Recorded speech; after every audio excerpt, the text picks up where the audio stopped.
In January 1929, Yugoslavia is teetering on the brink of total government collapse, and King Alexander is about to seize absolute power.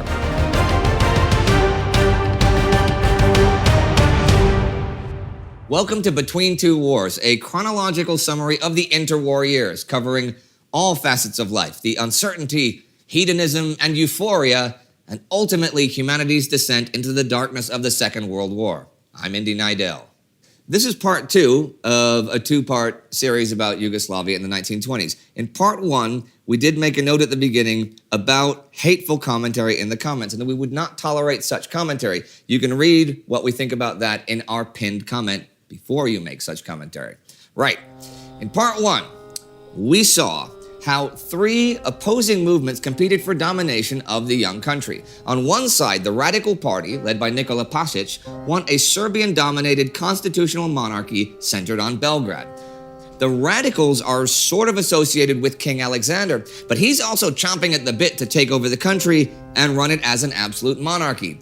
Opposing both of them is a range of voices calling for federalization from a variety of parties led by, among others, Stjepan Radic, who wants a multi-ethnic federation based on republicanism.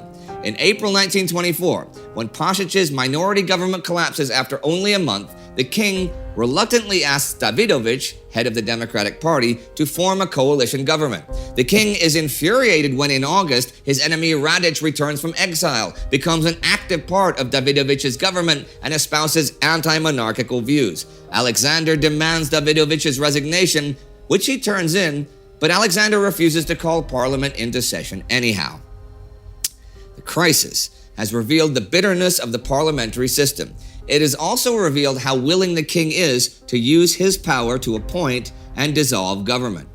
But things take another downturn in October 1925 as the various parties are unable to make compromises and rumors start to spread about an impending coup. Tensions are heightened further when Radic even suggests that the Soviet Union would intervene should such a coup take place. This gives Alexander the excuse to encourage the police to pressure the Croat Republican Peasant Party, HRSS, representatives with charges of communism and treason. Radic is arrested in January 1925, and his party is made illegal. When new elections finally take place in February, the Radicals are the biggest party with 123 seats. Despite being illegal, though, the HRSS wins 67 seats, and the Democrats come in a distant third with 36 seats. With the HRSS unable to take their seats at first, the bickering radicals and Democrats form a coalition government. In March, under pressure from outside, and in an effort to become acceptable to the royalists, the HRSS drops the Republican in their name to become the Croat Peasant Party, just HSS. But Radic stays in prison until July. When he is released, the HSS is still illegal, but this is no longer being enforced. So they take their seats in parliament anyhow. Radic makes it publicly known and unmistakably clear that he is entering parliament as a Croat, not a Yugoslav. By autumn, the radical Democrat coalition government is faltering again. And then, in a fantastic about-face, and to the shock of pretty much everyone, Radic partners with Pasic and his radicals to form a new coalition government. In November, Radic becomes Minister of Education, and his party holds 5 ministerial posts. Such an unexpected move seems to spell a new future of Croat-Serb cooperation, though it is still more of a semblance of stability. And indeed, more than a year of relative stability follows. But on December 10, 1926, 5 days before his 81st birthday, Nikola Pasic dies. The Radical Party, which was already coming apart, then descends into infighting about his succession. Parliament once again enters various stages of paralysis. Add to all of this that the kingdom's international situation is also starting to look pretty dire.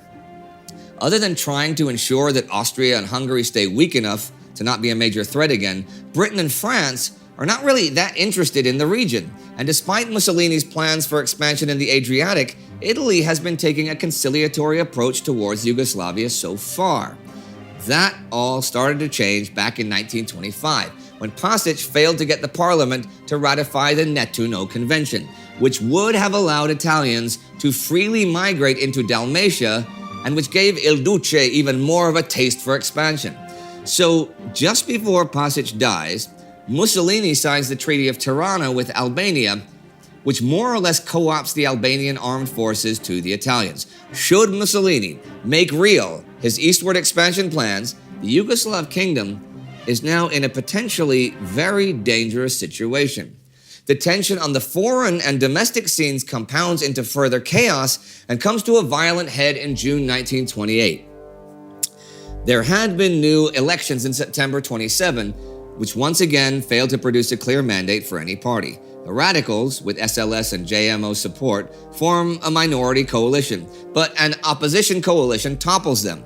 With parliament in stalemate and Pasic dead, Radic is asked to form a government in February 1928, but he can't unite enough support. Instead, a new radical government is scraped together. But the situation is now getting so paralytic once again that even Radic joins the call for a neutral leader. In other words, a dictator to steer the nation through this parliamentary mess. The partisan rhetoric keeps on getting more and more toxic and insidious. Party affiliate newspapers attack rival parties with increasingly bloodthirsty language, and death threats appear even in print.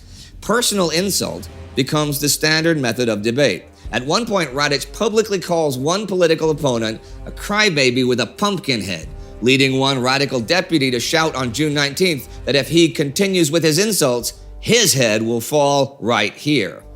It does not take long for threats to turn into action. During a debate on June 20th, Puniša Račić, a radical party deputy, leader of the paramilitary Chetnik movement, and proponent of a law permitting armed duels between parliament members, is challenged over Chetnik plundering of Muslim landlords. Račić offers an inflammatory response, declaring that Serbian interests have, when guns and cannons were not shooting, never been more imperiled than now. And gentlemen, I, as a Serb and a parliamentary deputy, tell my nation and fatherland openly that I will use other weapons too, which must protect the interests of Serbdom. Chaos erupts, with loud protests from Radic and the rest of the HSS. As parliament descends into a screaming match, Račić draws his revolver and opens fire on Radic and 4 other Croat deputies. 2 die instantly, and Radic is rushed to hospital where he dies August 8th.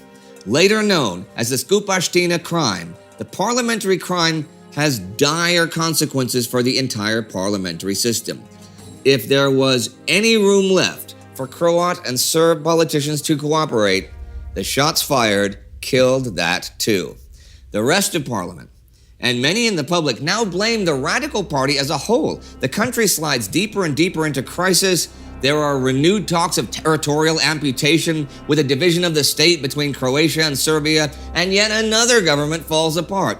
On December 1st, 1928, its 10th anniversary, the Kingdom of Serbs, Croats and Slovenes is pushed yet another step towards the brink of total disaster when anti-Serbian student protests break out in Zagreb. The students hang black flags of mourning from the cathedral and demonstrate while chanting, "Down with Belgrade and the present government. Long live free Croatia. Long live the peasant democrat coalition." The police crack down on the demonstrators, and in the battle that follows, several are killed. Now the talks of a breakup of the country take on a more concrete form. When yet another government collapses on December 30th, 1928, Vlatko Maček, Radic's successor, declares support for autonomy for Croatia, as well as Slovenia, Bosnia-Herzegovina, Montenegro, and Vojvodina. On New Year's Day, he again calls for the federalization of Yugoslavia and reorganization into national districts. Alexander, who's been away from all this during an illness, now takes extreme measures to solve the crisis. He tells a close political ally that, "I have evidence that they want to break up and cut up the state. Can we look peacefully at all that? Can all that destructive action be stopped and prevented with peaceful means? We have no choice but to resort to the most radical measures in the resolution of our internal political crisis and to postpone the importance of the Constitution for a certain period as the only possible solution." In the afternoon of January 5th, the Royal Court Chancellery issues a statement which declares that there is no possibility for any kind of parliamentary solution whatsoever which might guarantee the maintenance of full state and national unity. That same evening, the king summons a small group of politicians to be sworn into his new government. The next day, his dictatorship is officially proclaimed. Alexander states to his people that the hour has come when there can and may no longer be any intermediaries between the people and the king. We must seek new methods of work and open new paths. Because of that, I have decided, and I decide, that the Constitution of the Kingdom of Serbs, Croats and Slovenes of the 28th of June 1921 ceases to be valid.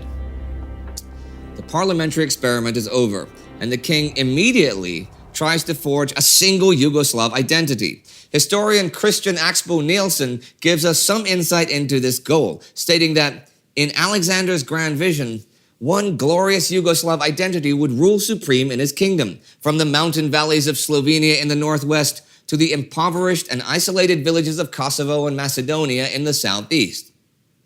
This is, of course, quite a big leap from his previous commitment to Serbdom pre-World War I.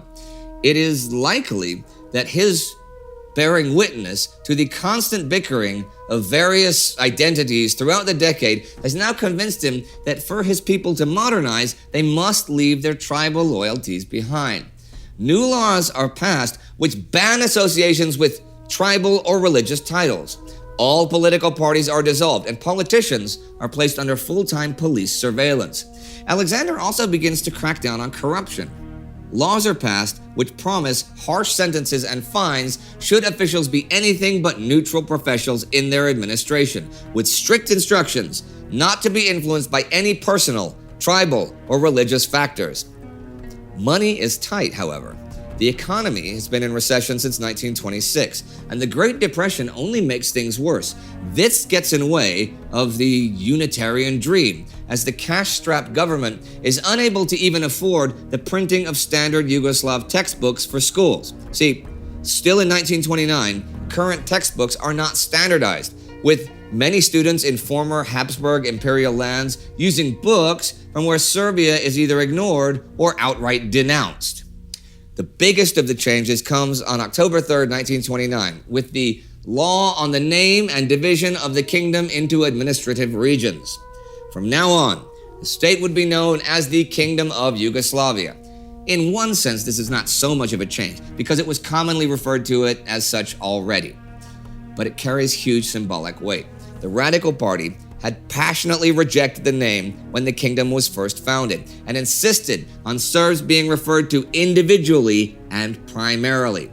The official designation of Yugoslavia has now pushed these tribal markers to one side and emphasized the unitary state. The law also introduces the Banovina system, which divides the kingdom into 9 new provinces, each one carefully drawn to ignore boundaries between ethnic groups and old borders. All the provinces are named after natural features, mainly rivers, and are claimed to offer greater decentralization. This is not exactly true, though. The king still holds all the cards, and while provinces can officially control matters that are not of national importance, Belgrade has a tendency to attach national importance to almost everything. So, in his first year as dictator, Alexander makes some pretty fundamental changes. There also appears to be a great deal of optimism. After the constant squabbling and crises of the 1920s, parliamentary democracy has, well, let's just say, a less than golden reputation. Alexander's government is also making active efforts to shore up further optimism, organizing high-profile fealty delegations where ordinary citizens travel to Belgrade to proclaim their loyalty to the king. Peasants read loving messages which emphasize the national oneness of Yugoslavia, thanking Alexander for his work. The delegations are on an enormous scale, and they receive well-planned and well-organized favorable treatment in the press. On December 17th, the day after the king's birthday, over 1,000 of these delegates arrive at the royal court. And yet, still, there are dark clouds on the Yugoslav horizon. The dictatorship is struggling to get a hold on the economy, and rumors abound that the king himself is unhappy with the results so far. In December, police discover a Croat separatist plot to attack a train transporting fealty delegates to Belgrade. Vladko Macek is tied up with it and is charged with providing financial assistance to a terrorist group. Away from actual violence, certain officials also find some of the Croats' placidity troubling. Many people in regions such as Dubrovnik haven't exactly denounced the regime. They haven't supported it either. Local leaders always seem to magically disappear into remote villages whenever Yugoslav activities and festivals are organized, leading one inspector to conclude that experience tells us that masses who are silent do not think positively.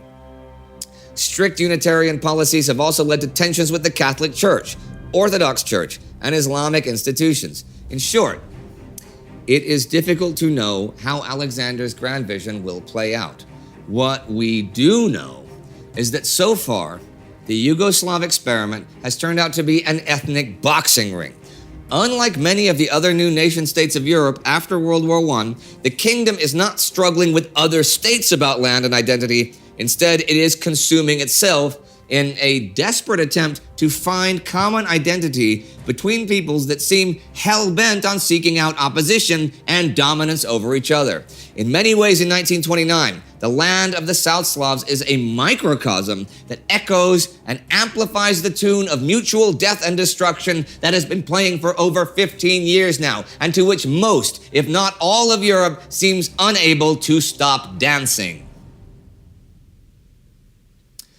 If you'd like to learn more about Serbian history, over on the Sabaton History channel, I did an episode with the Sabaton guys on the defense and the fall of Belgrade during the First World War, and you'll be able to check that out here in a few seconds. Our Patreon supporter of the week is Jonathan Brookins. Thanks to people like Jonathan, we have the finances to make this excellent content. So please support us at patreon.com or timeghost.tv.